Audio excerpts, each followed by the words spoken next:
Bradford, go to scrapdaddy.org.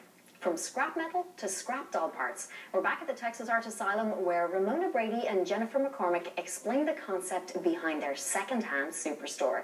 Ramona and Jennifer, thank you so much for joining me today. Thanks for being here. So ladies, this is a superstore of, I can't even begin to describe it.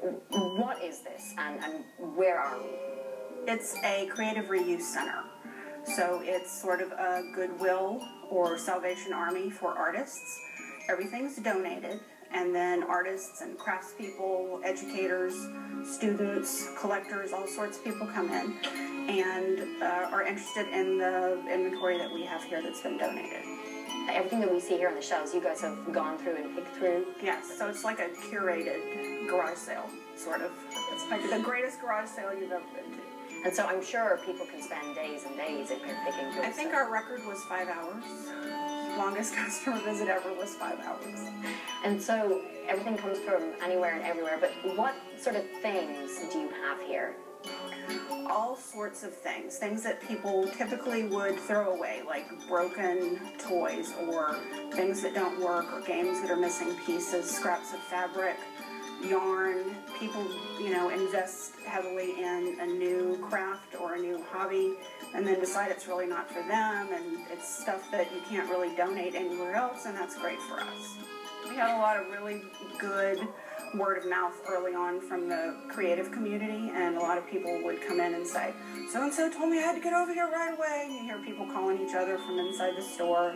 Oh my gosh, are you still working with fill in the blank? They have 1 million, fill in the blank. So it's very exciting for people who've been looking for stuff in good condition and sufficient quantity to be able to make whatever it is that they're trying to make. This is not the only thing that happens here. There's a room back there that I'd love you guys to talk to me about. Our nonprofit piece does a variety of different environmental and art-related activities, and one of the most popular programs is the Teacher Store, which is open once a month, and public school teachers and other nonprofits can come and get whatever materials are in there for $5 per grocery bag.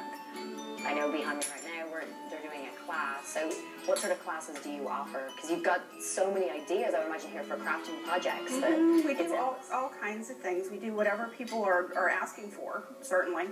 And then we have artists who come in and suggest classes in their specialty. So this is a glass mosaic class. We do basic tool kind of classes, like how to use a Dremel and how to solder.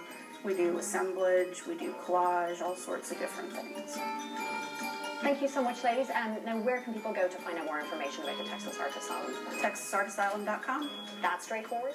Love it. Thank you so much for joining me. Thanks, Adele. Up next, sticking with our recycling theme, fiber artist Donna Tronka mixes media to create kimonos from materials that might otherwise be discarded.